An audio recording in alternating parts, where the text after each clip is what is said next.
Glory to God. Today is the awesome day Jesus experienced. I'm Dr. Gary Whetstone, and we have with us the most honorable, blessed Tyrone Dinkins. He's going to bless us tonight. Good evening, everyone. How are you? Amen. And tonight we're going to take a journey into, it is one of the greatest conflicts people have is the financial struggles and frustrations of life. And we're going to take you on a journey tonight. As we did last week, we began an introduction into a financial freedom breakthrough, and tonight we're going to take you right to the finish line. Yes. So let's do what we do best in the beginning. Get every care, burden, worry, frustration, situation off us. Loose yourself from every person, every word, every atmosphere, environment. God, we thank you. We've been crucified to this world, the world to us. God, we are freed from cares, worries, burdens, thoughts, frustrations, anxieties. God, everything that concerns us, you perfect, and you are intimately involved in our betterment and well-being. So, God, we are careful for nothing.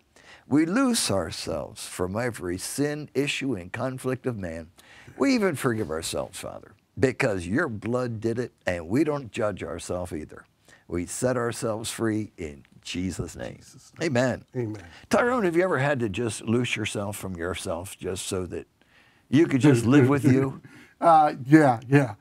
This morning. This morning? Really? I can't imagine. It'd be that soon. This morning I had to, and I didn't tell you, we didn't even talk, we haven't talked about this. This morning, I'm on my way in here. And okay. I just got an urge in my spirit to pray. So I'm just praying in the spirit.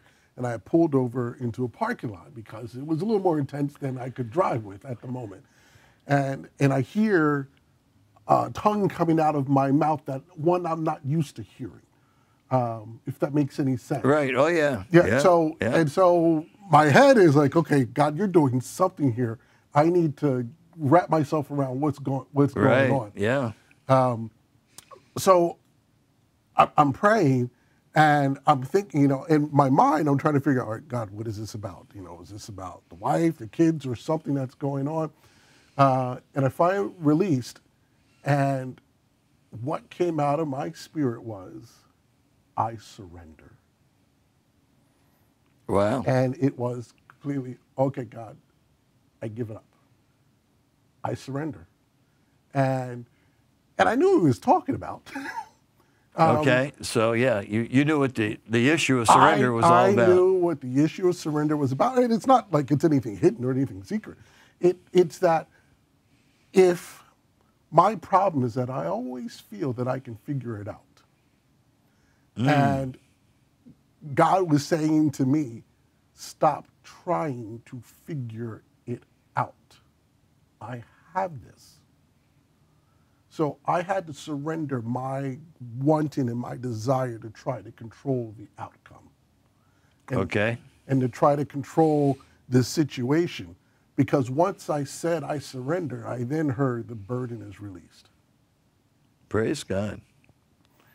Yeah. Come unto me, all you that are burdened and heavy laden, and I will give you rest. Right. Take my yoke upon you and learn of me, for I'm meek and lowly of heart, for my yoke is easy and my burden is light. That is such a critical, it's a cliche that Christians have, but it's an experience with God. It is. Because once I said I surrender, once I physically said it out loud, then I felt in my spirit the burden is released. And there was no pressure. Praise God. Praise God. And it was right along in what we're talking about tonight in terms of finances. Right. Right. So it was a release of me trying to figure out how to do it. Because I can't figure. And here's the thing. Of all the years I've known God and I, we go way back. I always tried to take it on. Right. With absolutely no success.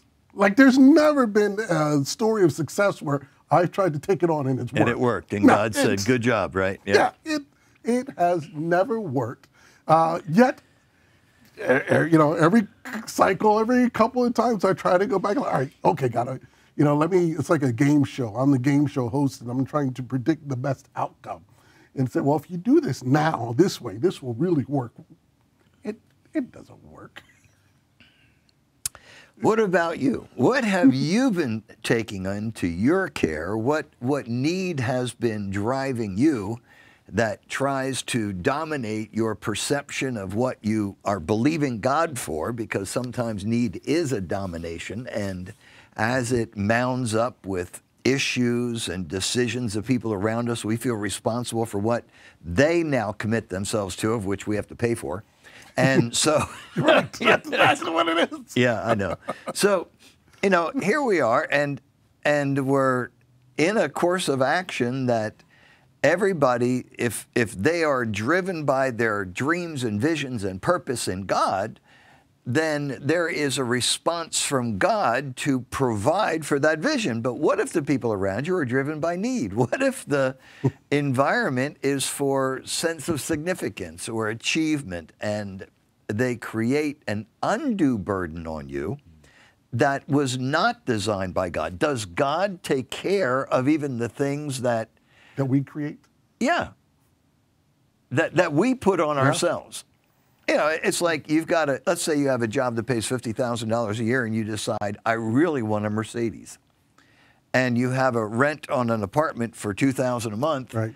And so, you add that up, and that's $24,000 a year, and you've already eaten up half your income. But, I really want that car. And you go to a dealer, and the dealer says, we can make this work for you. Oh, they can make anything work for you. Problem is, now you are not at fit. You can't even eat for the next 5 years. Yeah, there's peanut butter and jelly every night. Right, and you can't put gas in it, and then you go to insure it, and you can't insure it. But nonetheless, you, with your great stroke of wisdom, sign the document, and then you turn the key, and off you go into, oh my God, what am I going to do? Right. Something that you have created. And it says that He cares for every care on our head. Take Solomon, look at all his raiment and the birds of the skies. We have tons of scriptures that reference to that we shouldn't care. But those are things that are need-based. Right. So we shouldn't care about what you're going to eat. You shouldn't care about what you're going to wear. Those are things that we need to live and survive. We shouldn't care about God knows you have need of these before you even ask Him. Right. So the things, though, that we create and we dig ourselves into, that's a really good question. Does God feel obligated to pull this out? He'll never allow us to be tempted beyond that which we are able to endure, but with every test, He will always provide a way of escape that you may be able to bear it. And tonight, we're going to talk about financial freedom, because sometimes our bondages are self-inflicted. Right. They are brought upon ourselves, just like I shared. You have a $50,000 a year income, you've got a $2,000 a month rent, and next thing you know, you got to have this car because you might be getting that $75,000 a year job, and you want to drive the car similar to those that are making $150,000. So, because you don't want to commit it as you don't want to look like you're lower level. You're right. You want to drive where you belong, where you feel you belong. Right. So all this pressure comes on you, and now here comes this indebtedness, and you're saying, God, I'm suffocating with the struggles of my own decisions. And so tonight, I want you to separate yourself from your present situation, because our position changes our condition. God does not change our condition and then give us position. In other words, I don't come out of debt and then feel financially secure. Right. I don't come out of financial pressure and have abundance. I step into the nature of God in position, and therefore now my condition has changed. That makes a lot of sense. So even if your condition is self-induced, while you were an enemy in your mind by wicked works, he reconciled you. No matter how destructive, no matter how disoriented or off course your decision path has been, and sometimes we make decisions that bind entire groups of people, whole families, whole churches, whole communities. I mean, just think of a politician. How many people he binds with his policies or objectives in a program. I mean, he can induce an entire national taxation for generations that are under the pressure of his decision path to go to war, and it's $1 trillion. Correct. So they not only bind that 3-year, 6-year cycle, but they perpetuate what's beyond that for years. And then they what is that word when they rebuild the land of the territory they tore apart? Reparations. Reparations. They make reparations on the land that they just blew up. Right. So like we made reparations in every country. Right. In Japan. I mean, Japan's a great example of it. Oh my goodness, yeah, they exceeded us. Yeah. We dumped so much in that they took off. So these are the things that, you know, when we think about the topic we're dealing with tonight, and we've been over these last 2 weeks, is financial freedom, that God has designed us to operate in freedom. And as you know, we're offering this special bundle that we have never offered before. We're offering Reaping, Harvest Your Increase, the Success in Business series, Purchasing and Negotiations, Freedom from Need Domination Through Purpose Motivation, True Success, How to Find the Field God Planted for You, and I'm throwing in Millionaire Mentality book, over $150 value for only a $50 seed. Now, you might say, why would I want this? What would that knowledge do for me? Well, that's what we're talking about. We're talking about the revelation of the person of Christ Jesus and your position in him that shifts everything from need domination to purpose motivation. I just want to give one testimony. When I was in a business environment, I had, and this is what Millionaire Mentality begins with the Jewish lawyer and her asking me, and then the series on True Success, How to Find the Field God Planted for You. And it also ties into freedom from need domination through purpose motivation. I had these real businesses running. I had retail stores operating, a wholesale business operating, and I was running about $3 million in debt in floor plan and wholesale debt, and interest rates at that time in the 70s were running 17%. So correct, right, yeah. We had to make like fast turnover. Our turns on the floor of our retail store had to turn twice a month for us to make the margin to pay the floor plan cost, make the money, and then pay the employees the rent and come out with some type of, so every square foot had to turn twice. Every time. I mean, otherwise the item had to resell twice, and then you restock, and then it just had to keep going. So 24 times I had to sell that same square foot for the same amount of money every year in every store. And so this need, and I had all these employees and trucks on the road and warehouses and equipment and, I mean, everything going on. And, I mean, need was crushing me. I needed money. I desperately needed money. I didn't need sales. I needed to sell everything twice a month, everywhere. Yeah, and it wasn't for your person. It was to sustain. That was just maintaining. I'm not making any money. Yeah.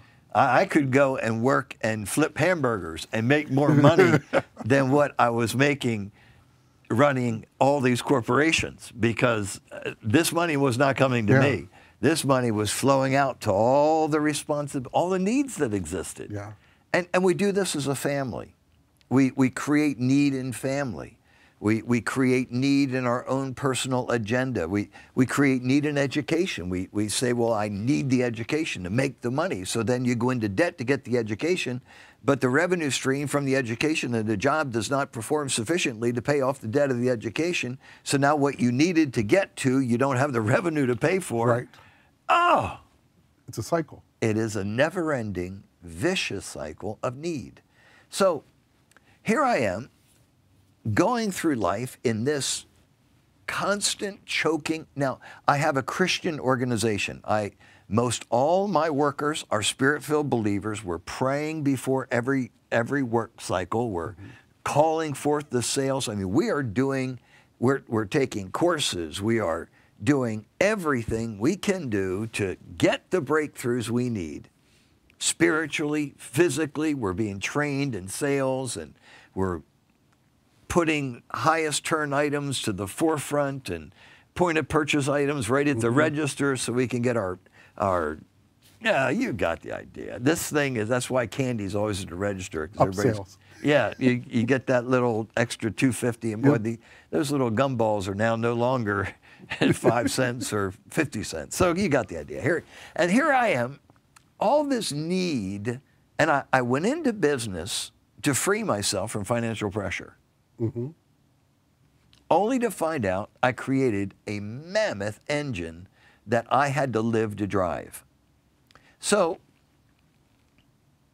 what a complete devastation of purpose. The purpose was for freedom. The result was bondage. Yeah. The purpose was for liberty. The result was pressure. So, one day, the lawyer that I had, her name was Marjorie Levin, and precious Jewish lady, of course, and her husband was the head of the Delaware Bar Association at the time, and she said, Gary, I want to talk to you. I want to share with you something that you're trying to get me saved. Now, I know that. You think you've got a Jew on the hook and you're going to bring her to your Jesus. Well, I've got to talk to you. She goes, can I talk to you? I said, are you going to charge me, Marjorie? She goes, no, this is free. I said, you can talk all you want. I'm all ears as long as you're not adding a new bill. No lawyer hours. No, I don't need to be billed 1/10 of an hour for every phone call. So she goes, now come over to the office. This is on me. Sits me down, shows me these corporate books spanning this whole rack. She goes, Gary, these are your corporations and what I'm doing to minimize your tax exposure so you can maximize your revenue. She goes, you're complicated, to say the least. She goes, let me show you over here. She said, this is a Jewish friend of mine. He's an absentee owner. He's making $1.5 million a year, personal income. Doesn't even go to work. His corporate book was about that thick. Goes to another one. This guy's making, family business, $4 million a year. Children are running it. He's in his 50s, and his children are in their 20s, and they're running the companies. And they're in the mid 300,000 income, and he's making millions. Wow. She goes, what do you think the difference is between you and them? I said, well, they're Jewish. She goes, no. She said, no. That might be what it looks like on the surface. Right. She said, but what you don't know, that I know and they know, is who planted the Garden of Eden. God. And I'll tell you what, Tyrone, that day in her office shifted my entire perspective of life to a new dynamic, a complete new paradigm. Because I read in Genesis that God not only planted the garden, but God watered the garden. God made the garden grow. God brought it to harvest and put Adam in it. Right. Adam didn't do anything. He didn't do a thing. He just came out of creation, provided for, Yes. And then he gets a helpmeet, and there's two provision, and they're provided for. Mm-hmm. So all of a sudden, everything is completely provided for in life. Right. And we are on such a journey. You want to turn that off there for Yeah, a second? I think we got something else going on here. Hold on one second. All right. There we go. Thank you. I appreciate that. Yeah, somebody's calling us on the telephone right now. So you keep your calls coming in and make sure that you text us, and we'll get into your chat. We just forgot to turn that one off. We appreciate that. Or we'll answer that one in just a minute. But what happens is I am in this dynamic shift, complete shift. I mean, I am like, oh my God. You planted the garden. You made it grow. You watered it. All Adam had to do was keep the enemy in his corner, not eat of his tree, and harvest. He didn't have to plant it. It was going to perpetuate itself. It was going to recreate after its own kind. So Adam didn't know work. No, he did not know what work was. He didn't know struggling by his someone else's phone. We have another call coming in, so go ahead, Tyrone. You can get that call. All right. So all of a sudden, here we are. We're in this earth-shaking, life-transforming experience with my Jewish lawyer, and I walked out of there and I said, God, because you have planted a garden that's designed to produce for me, I am not going to work for this need again in my life. I refuse to.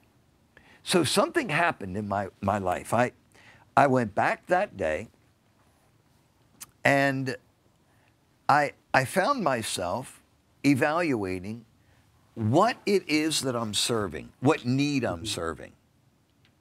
And I identified I had two major companies that created the primary amount of debt. And because of the debt, I was indebted, and I had to sell their inventory to pay off the debt that I borrowed the money to get their inventory so I could sell it. So I said, well, God, this is not you. No. This is a bondage to me. So I do not have the answer. I don't know what to do next. I don't have the wisdom, but I know that what I'm doing is not what God had purposed. I knew what I was doing is not what God had purposed. So I found myself in a decision path that I was about to sign the new contracts for the next calendar year to buy another several $1 million of inventory, go into debt of several $1 million again, have this high interest rate, pay it monthly. I've got to turn the inventory. I've got to sell it through my wholesales. And I went to the board meeting of that company, and I said to them, I said, gentlemen, I know I'm the largest sales group that you have, but I want you to know I'm resigning today, and that I do not have a competitor that I'm going to replace your product with, but I'm going to give you an opportunity that's going to change your business. And they said, what's that? I said, it's a business model you do not have today. You do not have this operation, because they were a direct marketer through sub-distributors. So they sold to the sub-distributor, then the distributor sold to retail. And I mean, they were not a direct marketer. They did not sell directly to the public. So they were through multiple steps. And so I said, I'm going to do away with all your wholesalers. And what I'm going to do is give you the margin of the retail store profit. And what I want is 12% commission.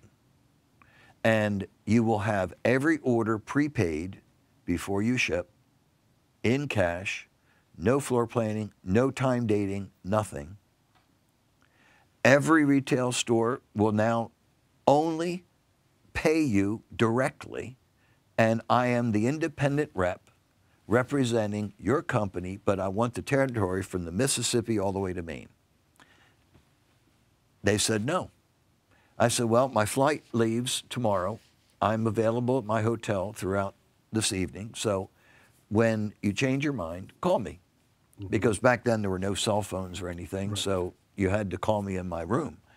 So I went, gave my hotel room number and everything. And sure enough, about 3 o'clock, I get this phone call.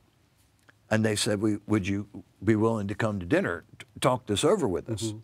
And we said, yes, it'd be great. We'll talk it over with you. And they said, we'll take you up in your proposition. I said, oh, fine. I said, I think it's the wisest thing you've ever done. I said, the other part of it is you're going to buy back all my inventory that I have in my warehouse and at the price that I bought it for, and you don't have to physically ship it back to your warehouse. I'll store it for you. We'll just ship out of there, and you'll pay me as I deliver it. So you have a couple $100,000 you owe me now, plus the commission of all my sales. They said, oh, that's fair. I said, good. So now I just sold everything I had. I didn't make any money on it, but I turned it all into receivables. And that agreement, I hired all types of salespeople at a percentage of my commission, on a straight commission, no fees. If they sold, they got paid. They didn't sell, they didn't get paid. And we made hundreds and hundreds of thousands of dollars with no debt. All my inventory went out. I liquidated, got all my cash back. One thought of purpose, that God put me in the driver's seat of the decision, not the company that I work for. I was going to ask you, how did you come up with that plan? But you just told us. Yeah, God put me in the driver's seat, not them, the company that I work for. So the wisdom of God became the plan of the company. So he didn't relinquish your debt, but you got his nature, which placed you in the position. My position changed my condition. And this is where freedom from need domination through purpose motivation comes in. And see, that's this series right here. Freedom from need domination through purpose motivation. See, the need drove me to look for an answer to the need. Right. When my position in presence of God became identified, purpose was revealed. And the purpose was the wisdom to direct the company. Right. So I'm the average person that's sitting out there, and I have need. And there's need, you know, we're looking at all these places and there's need. So they're thinking, okay, so if I get this series, it's going to tell me how to get out of debt. No, we're not. Right. You're not saying at all. What you're saying is you need this series because it's going to show you your position. Right, exactly. It's going to reveal that you are in a purposeful agenda of God in that environment for provision to manifest that destroys need. We just had an experience here in the ministry. God put in my heart in January to give $100,000 to World Missions. We just came out of this big Christmas event. We were choking on choking. And this week, I finished giving the balance of that $50,000. Wow. Okay? Now, or 100,000, which now, well, the last balance was 50,000. So I gave it this week. Now, that was January, February, March, April. We're into May. And we have paid for everything in the ministry. And after I give that last $50,000, we are going to have an excess of $60,000 available for other things to do. Right. And there are many things that still need to be done. Oh, there's never an end of stuff. But the difference is I have had such a freedom in position knowing that God is providing because of purpose, not because of need. Mm-hmm. It's kind of like, you grow up and you hear, old cliches through school. One they like to say is, give a man a fish, you feed him for a day. Teach a man to fish, you feed him for a lifetime. Right. If God, in all of his sovereignty, decided to just miraculously pull us out of debt, we haven't learned anything. Right. We would just recreate that same cycle. We would then put ourselves back into it because our mind hasn't been renewed. But by us understanding his nature and then receiving his nature so that we become more like him, he's now then taken our position from an earthly mindset to a heavenly mindset, which then he can reveal our purpose. And then once your purpose is revealed to you, then it doesn't matter what debt you're looking at, because then the provision is released to take care of that, because now it's the purpose that he's called you to that's being fulfilled.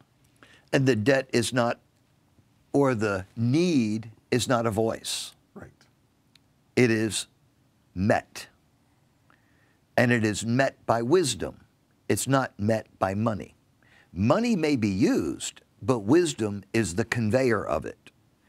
See, I really believe that people have worshiped money as an object of sacrifice to get it. Mm-hmm. I mean, that's what worship is. Worship, yes. You sacrifice, you give obeisance, you give obedience to it, you give time to it, you give thought, you give every bit of your life's essence. That's a God. It is. And that's why Jesus said you can't serve God and mammon. Right, because there's only one true God. So what about need? If need is what we trust in to have needs met, then that's a mammon. That is a... Right. Need will always be there. It doesn't matter you turn to the left, turn to the right. As long as you're breathing, there will be some type of a need that's there.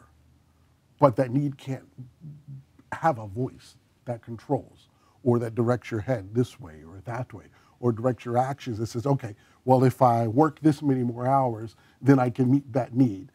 Meanwhile, I'm giving up all my relationship with my family and my home time. If I take on this, if I sign this loan, I can meet that need. But meanwhile, I'm now compiling onto myself an indemnity to my future. Right, yep, I'm selling my future. So what is success? Success is not an accomplishment of an end, because if success was an accomplishment of an end, then we would be the most fulfilled on the face of the earth, because we got a paycheck for the end of our work. Mm-hmm. But we are not successful until we are freed from need and fulfilled in the willed purpose of God that he designed. So we're offering you this bundle of materials, not to change your financial array of life, but to reveal your position in life so that you can experience all that God has given to you in life. Let me just give you a quick picture. This is called reaping, harvest your increase. Jesus is called the Lord of the harvest. He's not the Lord of the seed. Mm-mm. We're the Lord of the seed. So whatever I invest my time, my effort, my energy, my focus into is what I'm going to harvest from. Right. Now, if he's Lord of the harvest and I don't understand how to reap the harvest he's giving to me, then what I've relegated my life to is say, I'm going to reap the harvest of my productivity. That puts me the Lord of my harvest. Mm-hmm. And I don't do good as being Lord of my harvest because he is Lord of the harvest. So anyway, reaping, harvest your increase is a eye-opener of how a reaping consciousness is. You are sent to reap whereupon you bestowed no labor. Others have labored, and you've entered into their labor. That is not just in the spiritual realm. That's in the practical, natural realm. Do you know how many businesses are on a edge of decline that you can reap customers, you can reap their profit margins, you can reap their business environments, because there is want for lack of judgment. Much tillage, much fruit is in the tillage of the poor. And there is that wants for lack of judgment, meaning that there's many people that are taking action and losing every day because they don't have the right discretionary decision, and you can go in and reap those who did not rightfully harvest what belonged to them. That's called do you know most of my harvests were not my harvest, just like that one from that one business. Mm-hmm. I had already created the sales environment, but I was laboring trying to harvest my activity. When I stepped back and harvested what was already being produced, everything changed. I have more stories. I'll tell them to you later. Then, this one's called Success in Business. It is when I came out of business and went into ministry, I did this series, and it shows you the transition of mindset that operated in the financial business realm. And if you're in business, you're in small business, you're in mid-management, or you're even in an entry level, this will give you an entirely different dynamic of understanding the process and cycles of business. Tyra and I have a statement about everything. Everything is a system. Yes. Everything is a system. Your endocrine gland, your cardiovascular, your nervous, yep, breathing, television, internet, everything is a system. Everything is a system. And if your electrical system in your house, your plumbing system in your house, your roofing system, your window system, your semi-permeable air exchange to take place that allows your air to exchange, it's all a system. So when you see that everything is a system, and God gives you the wisdom of a system, you can rule any system. It's understanding. Revelation is what it is. It's revelation. Yeah. But, nobody ever taught me that. What's interesting, that came out of purpose rather than need, because it was like everything's a system. So I've given you the system, and I found that every system only has maybe 40 words in it. Right. And if you can learn the language of the system, you can rule the system by using the right words to dominate the system. It's absolutely true. You don't need to know all the minor... The details. Yeah. But if you know the language of it, then you can control it. And you can operate within it. Yep. And if you're called to harvest the system, oh, my Father, you got the idea. You can harvest electrical contractors, you can harvest plumbing, you can harvest automobile, you can harvest any dimension that exists on this earth, because you are a king under the king, you're a lord under the Lord, and you got the idea. All right, now, then the next one, purchasing and negotiations. I cannot tell you, I have a little statement in life. I can save a person more money than they can earn. You have. Yeah. That's very true. You have. I can save a person more money than they can earn. And you might say, how does that work? Well, in other words, if you know how to be a buyer and not be sold,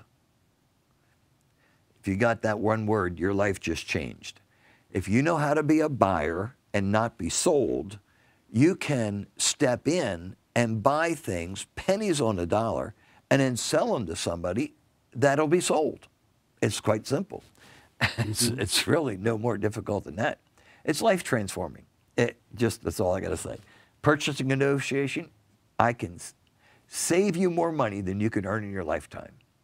And your savings will end up becoming your income. It'll be a life changer. Freedom from need, domination through purpose, motivation, true success, how to find the field God planted for you. And I'm throwing in the book, Millionaire Mentality, just as a gift, because as a man thinks in his heart, so is he. I had a young man Friday night. I'm in Virginia, where I'm doing a meeting in Virginia, and this young minister comes up to me and he's talking about, how do you start a church and how does this work and how does that work? And I said, well, how do you think about money? He goes, he said, my people are so poor, they barely can give. That's a shame. Yeah, he said I'm reaching the people that really have needs. I said, oh, praise God. I said, what about you? He goes, well, man, I said, well, what would happen if money became your servant? He said, well, I don't know. I said, well, just say with me, money, you're my servant. Money, you're my servant. I said, now, what do you want to do with money? He goes, his mind went blank. I said, so it's got to serve something. Yeah. What do you want it to serve? He goes, that concept, I just don't really have that concept. And that's how to find the field God planted for you. And it's millionaire mentality. It's how you think within. So he's standing there, and I said, I just really have in my heart that God wants to prove to you money serves you. So I took out a $100 bill and I handed it to him. I said, here. He goes, I can't take that from you. I said, what, is it an embarrassment to you to receive from me? Are you embarrassed of me? He goes, oh, no. I said, is it that you're not worth $100? No. I said, then what is it in you that's resisting taking $100 right now? He goes, well, nobody's ever done this before. I said, God's been working at getting this to you for a long time. I said, why don't you start receiving?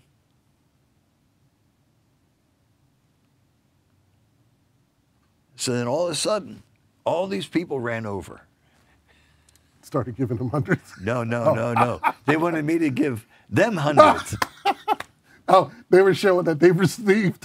Right, yeah. They're saying, I'm receiving. So I said, oh, no. He's the receiver. You got to get what he just received. He just received $100. Now you've got to ask him, how is he receiving? And so they started talking to him, and all of this wisdom starts instantly pouring out of him. I'm receiving because God made me the receiver. I'm designed to just receive. And he just kept going on and on, so I walk away gently, and off it goes. I used to have a problem with receiving. I used to think it was my position to give only and not to be the one receiving, till we're in a position where I didn't have anything to give. And then I had to receive. And part of it, I realized it was a lesson in pride. Okay. That it was, I was proud of the fact that I could give. But that's not the purpose of giving. No. It's not so I feel good about myself. Like, oh, I gave this person money, or I gave here. Oh, I feel good. That's the complete opposite. No. Giving is the act of what you do with harvest. That's what you do. God gives seed to the sower, bread to the eater. You're giving because you're living to sow. That's your life.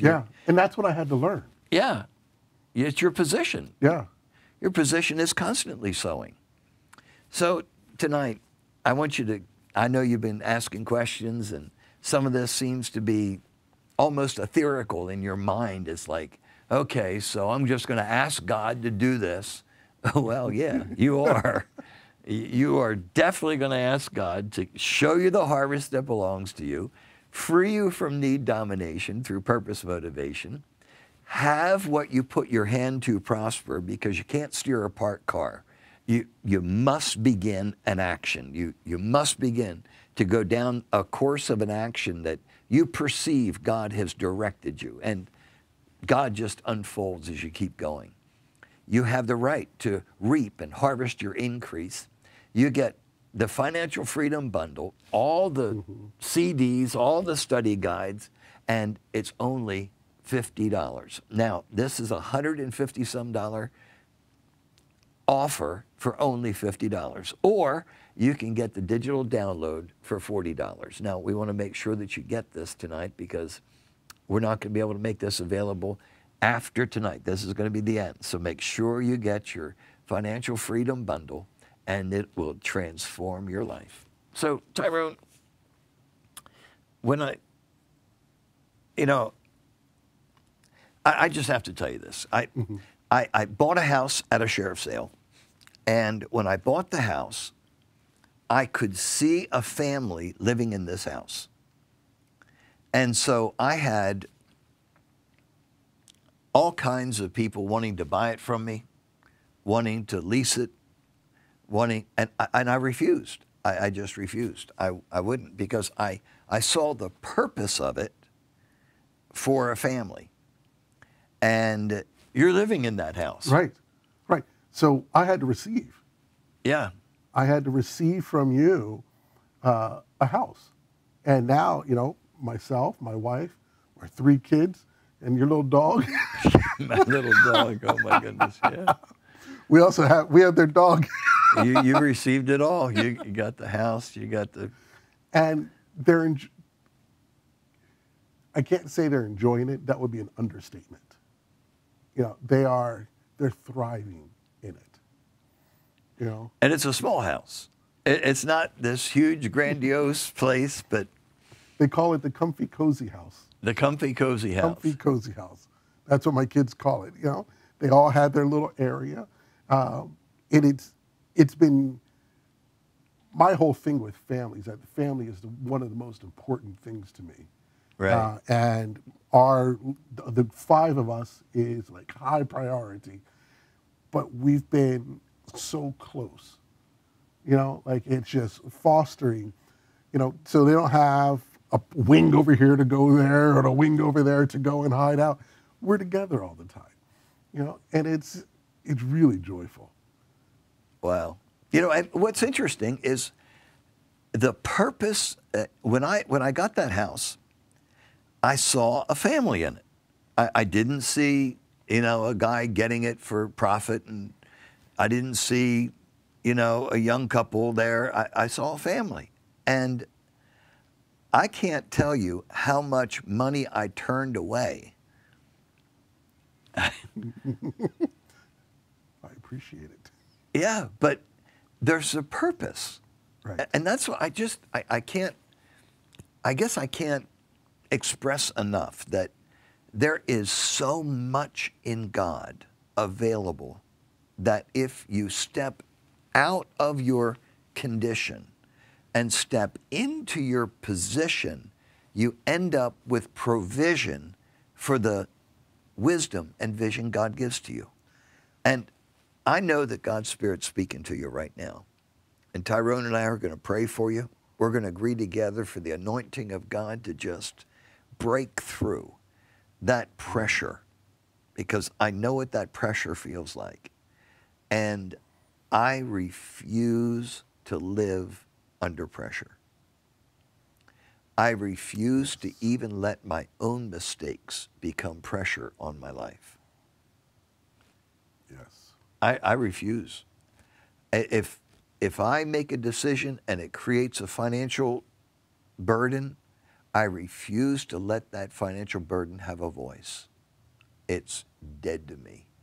Because even error in my own life, sin in my own life, that would want to create a consequence, is crucified. So that I do not live with that consequence.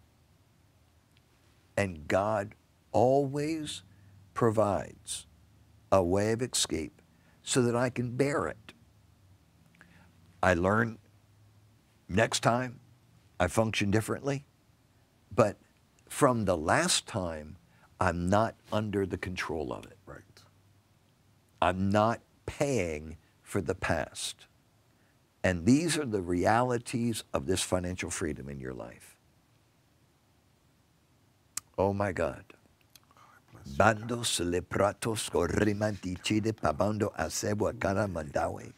Father, I ask you today for your spirit of wisdom, your revelation, the knowledge of you. God, open the eyes of my brother, my sister. God, cause them to step over the threshold of the pressures of the natural need in the now to the fulfillment of the purpose in their position. God, reveal yourself as almighty in wisdom and strength. Kele brandos korripatiche e comandaya sula brandos korripapando hadamundawa dia chibon sefwe. Fweki ke chibon de garamandoros kut bankara shikarabawe. For the days will come upon you, saith the Spirit of the Lord, that your mind will be in quandary. Your understanding will be darkened, and your eyes will be dim. But the light of the Lord shall illuminate and provide a path before you. Has not my word said that my word is a lamp unto your feet and a light unto your path? It is not that there is light for your path and a lamp for your feet. It is that my word, my utterance, my revealed truth is that. So consider not that light shall come from a distance far, neither consider that it shall come from a natural circumstance. It unveils from me. And as from me, your step will be one step after another. As from me, your path will be understandable and clear. As from me, all things that are in darkness shall even stay in darkness, but they shall become light unto me, so that I see and you walk in what I give you to see and walk in. What I just saw in that was incredible. I watched God knowing everything that's in darkness and not revealing all that is in darkness to us, so that we can just walk in the light of that which he has called us to walk in for our course of action. That's powerful. Because he knows all the darkness that exists, but he doesn't reveal it all to us. I've never heard that revelation before. Yeah, I just watched it. That God is saying, he's saying to you and to me, he's saying to every one of us that I've blotted out the handwriting of ordinances written against you. I am not even concerned with them. Right. But that darkness is now going to become a light unto me. Right. And you know, when you think about it, you have principalities and powers, spiritual wickedness in high places. You have insidious operations of darkness that are planned years ahead for destruction against you. Mm-hmm. And God already knows that. And he reveals just the next step for you to take, because that is not your burden. He already got that. Yeah. He's got all that. And he just gives you a light for your pathway and a lamp for your feet. So all you've got to do is walk in the revelation and illumination that God gives to you and be simple. Yeah. Wow. You really don't have to be concerned about all the things that are on the peripheral, you know. The adversary, the things that are out there to try to come against you. He's saying, don't even look at that. Right. It's like a chessboard where, okay, now take a step here to the left. All right, now go ahead 2 steps forward. Okay, we're going to take one to the diagonal right here. Not knowing that there are pitfalls around you, because he doesn't want us to care about those things. That's right. Not even to look to see, oh, what if I do this, or what if I do that? That's not going to end up right. But no, take my revelation and step where I tell you to step.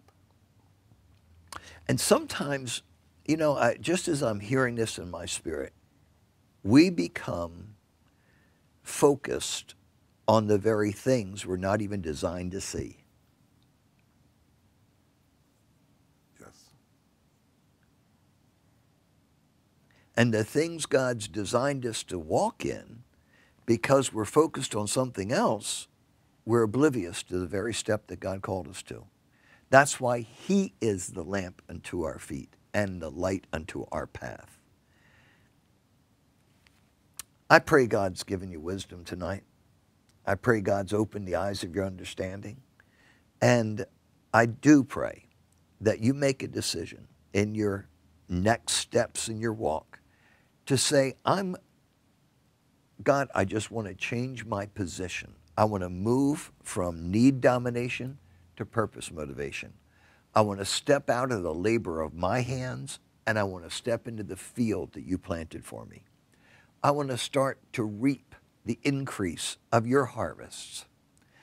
I want to know that I'm a buyer and I'm not being manipulated and sold. I want to function in a dynamic of being the head. You know, we just went down to our Maryland house yesterday, and I walked through there, and we have hand-cut stone lights that are about $1,400 to $1,500 a piece, and I paid $9 a piece for them, and they're made out of alabaster, and so I'm looking at these things, and I've got 5 of them, and there was one broken in a set of 6 at an auction, and so the broken one I put on top. So when others came to view, So whenever another came to look at them, they thought, oh, they're all broken up. So I got them for pennies. And all I needed was 5 anyway, because I had 3 for this wall and 2 for the other wall. So, and I'm looking at these things and I'm thinking, God, you are so good. You are so good. I mean, I just appreciated just the wisdom that God gave me. And then I went to the bathroom where we have these bidets and we have all of these fancy stuff. And what I did is I bought showrooms for multi-million-dollar houses for $300. okay, The entire bathroom, yeah, $300. And it had all of the brass fittings and all. And I'm thinking, God, you are so good. Because just the bidet itself was like $2,400 with all the brass fittings and all the stuff, you know. And I thought, God, you are so good. So I'm encouraging you. That's in purchasing and negotiations. So if you want to save more money than you earn, just that one series alone will do that. So I'm going to make them all available for you in your Financial Freedom Bundle for only $50. And it includes the book, Millionaire Mentality. Or you can get your digital download right now. So make sure you're up on your screen and we have everything available for you. Tyrone, you know, I'm just excited for people. I am too. And he didn't mention, what we'd like to do is hear back from you. The testimonies, the revelation. It's nothing there's nothing too small that we don't care to hear about. You know, the small revelation, because that's what it really is. It's not always just this huge, I had this huge revelation and now I have $5 million where yesterday I had none. But if you have $5 when yesterday you had none, that's still revelation. That is, oh my goodness, yeah. And we want to hear from you. So send him an email, Gary@JesusExperience.com. Send it to him, you know, or call the front desk. Or the prayer ministers are online right now. Online now. Call the prayer line.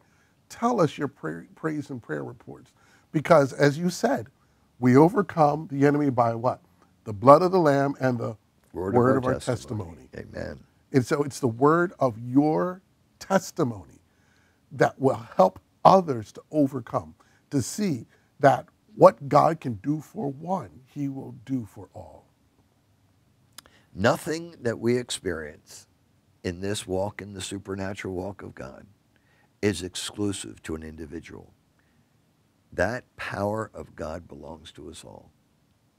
And we don't go from $5 to $5 million like a lottery. That's not how God works. God has you faithful in little, and you become faithful in much. God entrusts you with wisdom, and you lock that wisdom in. And then he reveals more, and you lock that wisdom in. And he reveals more, and you lock that wisdom in. And you find yourself now where you operated in darkness, now you're operating in light. And life goes to a whole new dynamic. So I just love you. We're excited to be with you. I'm looking forward to you being with me on Sunday. This next Sunday is going to be awesome, absolutely awesome. Yes. There is an illustrated message. It is a hip-hop, upbeat, life-transforming, Yes. breakthrough time in the Spirit. Tyrone, you're working on it. Everybody's been working Right. on it. We are. This is going to be. All I'm going to ask you to do is make sure you are on Jesus Experience or Victory Experience Sunday morning at 10 a.m. And we'll see you next Tuesday night at 7. We love you. God bless you. God bless you.